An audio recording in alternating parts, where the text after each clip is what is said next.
Buenas noches, Panamá. Bienvenidos al mejor show boxístico de la televisión. Lo mejor del boxeo. Ahora los dejo en compañía de Juan Carlos Tapia.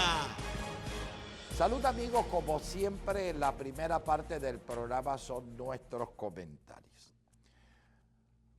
Hoy vamos a tratar de deshogarnos porque créanme que la población todavía no se ha deshogado de la enorme corrupción del gobierno pasado. Vamos a hablar de corrupción, vamos a hablar de los diferentes casos de justicia. Miren, ¿cuántos casos de justicia puede haber? Hay varios, y voy a poner ejemplo. Si a usted mañana le lastiman a un hijo, a su esposa, a su hermano, y le hacen un daño, usted quiere que haya justicia inmediata y ojalá que a ese delincuente le pase cosas peores que la que él provocó a su familiar. Esa es una forma de justicia. Inclusive llegamos como seres humanos hasta desearle la muerte al que nos hizo daño. Ese es un tipo de justicia. En cambio, cuando la justicia no nos toca, a veces nos mostramos indiferentes a esa justicia. Pero cuando ya se trata de una lesión al Estado, donde nos lesionan a nosotros, quizás la sed de justicia no es tan intensa como cuando te afectan a ti o a un familiar, pero sí se produce una sed de justicia. Por supuesto que se produce una sed de justicia. Usted no es político, pero se siente afectado. Y se siente igualmente afectado. ¿Por qué? Porque usted dijo, atentaron contra mi país. Las cosas que se hubieran construido en mi país. Los otros días en una reunión de empresarios, estábamos comentando el negocio que significa acceder al gobierno. Y todos sabemos que si no son muchos funcionarios, son algunos que acceden al gobierno, a los puestos de gobierno, para beneficiarse personalmente. Y comentábamos entre estos que el acceder al gobierno era un negocio. En los gobiernos post-militares,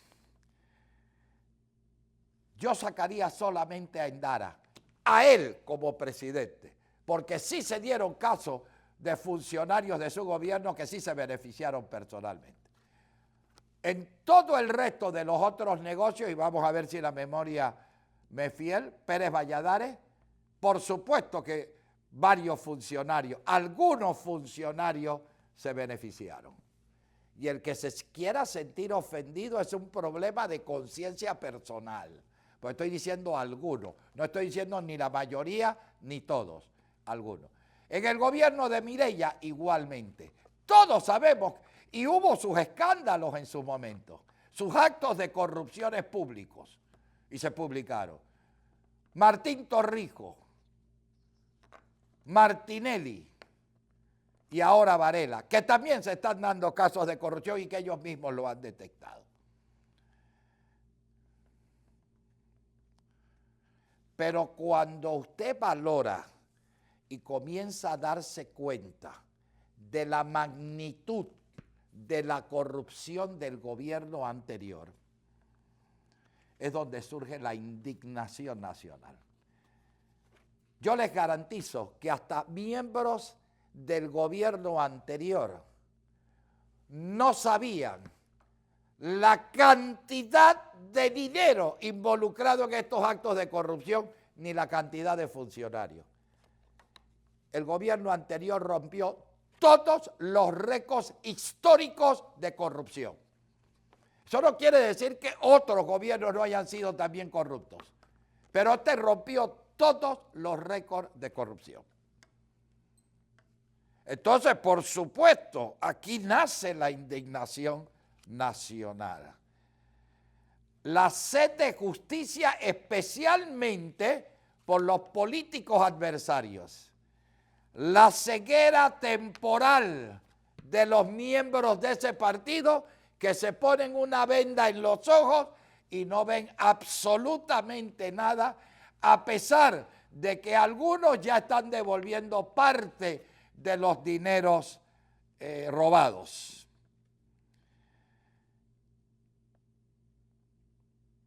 Y más,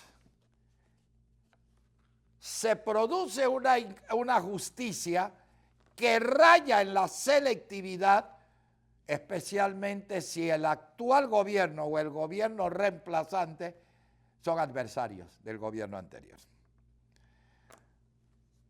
Por supuesto que hay indignación nacional. Mencionemos algunos de los casos. Cobranza del istmo. No voy a mencionar nombres, no quiero herir a familiares. Cobranza del istmo. Riegos de Tonosí. Sobrecosto en construcciones. Comida deshidratada. Miren esto. ¿Cómo no se va a sentir? Miren, nueva investigación en la comida deshidratada y todos los días salen funcionarios o comerciantes involucrados. Inclusive sabemos de funcionarios que fueron los padres de estos que ni siquiera lo han investigado. Cuando usted ve este título, comida del pan era peligrosa e insana, usted dice, pero ¿cómo es posible que una lesión patrimonial que hablaba de 60 millones, donde por auditos de Contraloría lo está calculando la lesión en 44 millones, además era peligrosa e insana? ¿Cómo no lo va a indignar a usted? ¿Cómo no se va a sentir usted indignado? ¿Cómo usted no va a tener sed de justicia?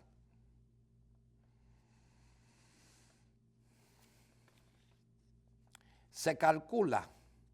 Miren, yo creo que ni ellos mismos, lo repito, sabían la cantidad de dinero que había envuelto en corrupción y la cantidad de funcionarios.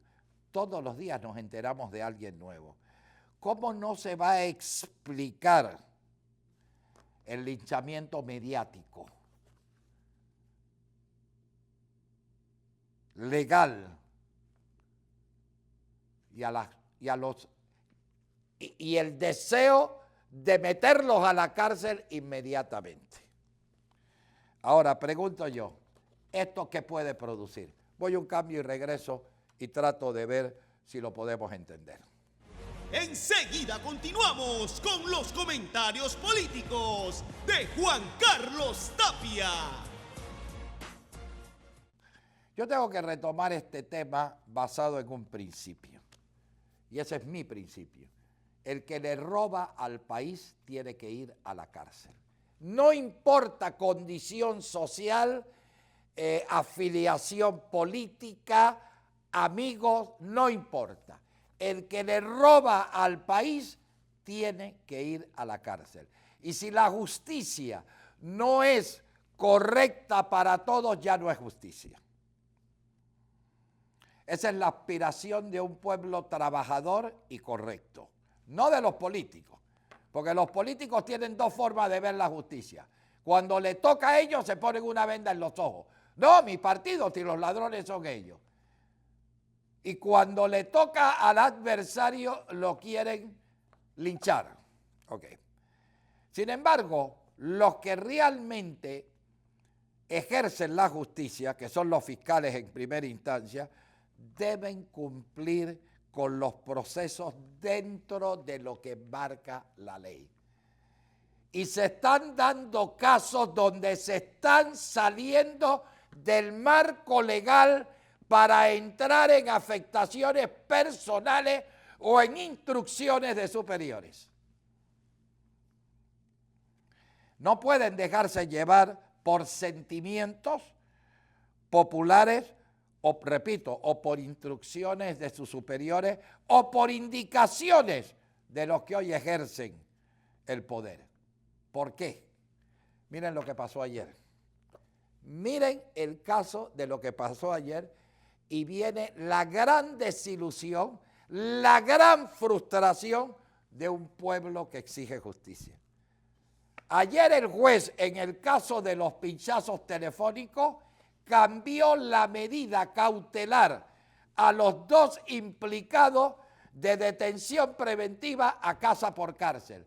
¿Por qué? Porque en el caso de que los condenen, la pena no ameritaba la detención preventiva.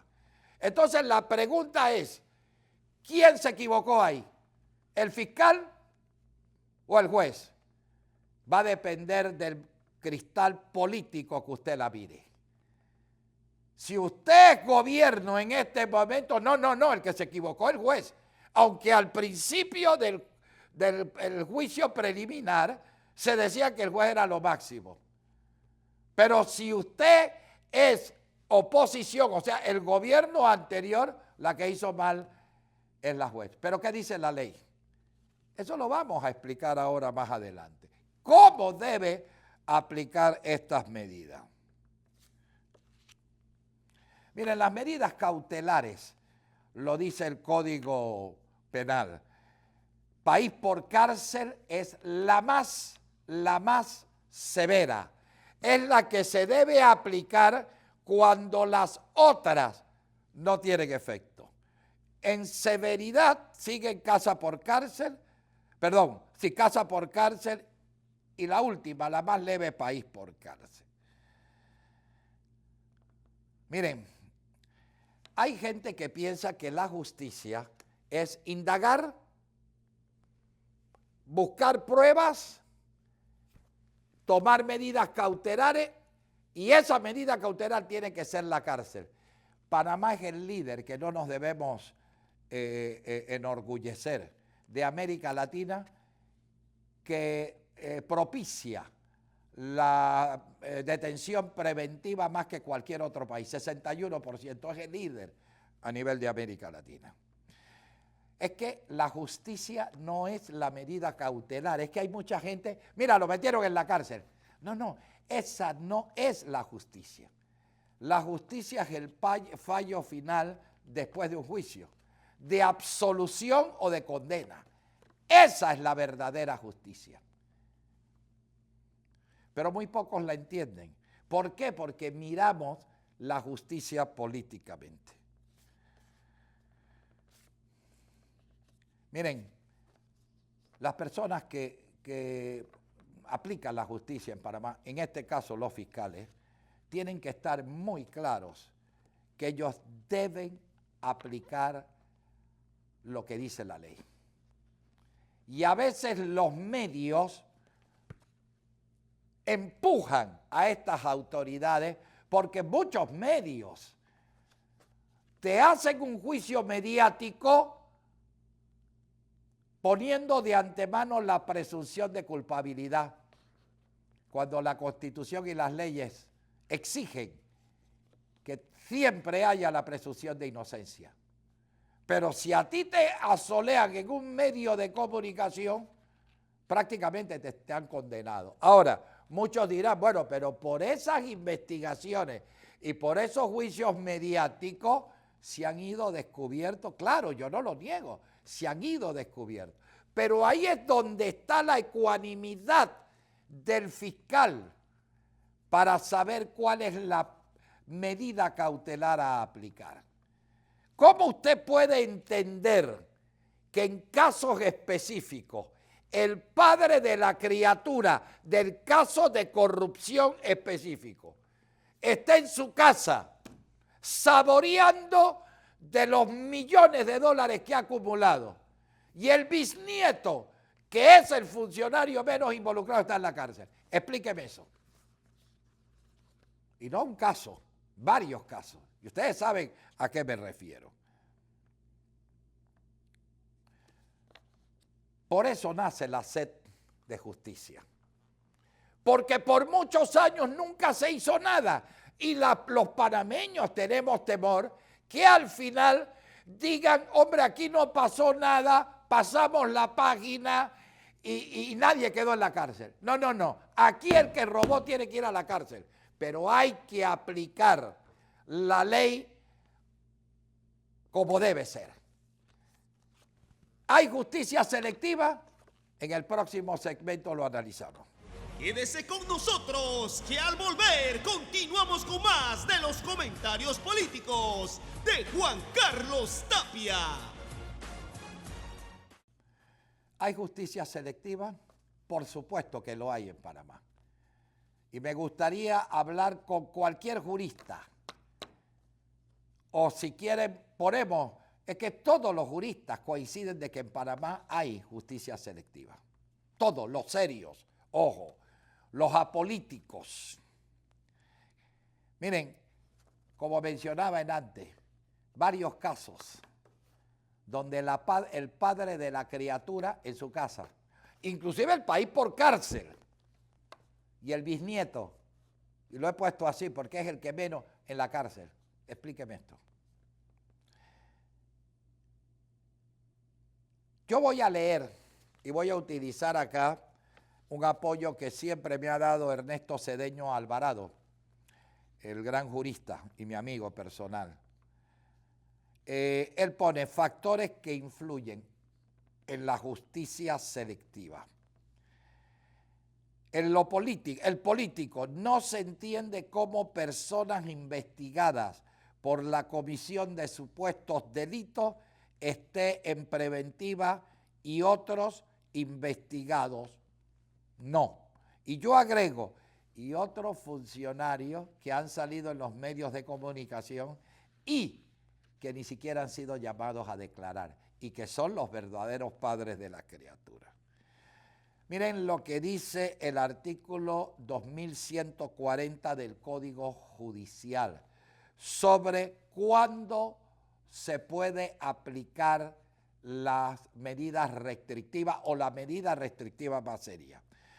Cuando se proceda por delito que tenga señalada pena mínima de 4 años de prisión. Miren aquí ya cómo se cae el argumento de que hay gente que está detenida, que en el peor de los casos que lo condenen, la pena es menor de 4 años. Por eso pasó lo que pasó ayer.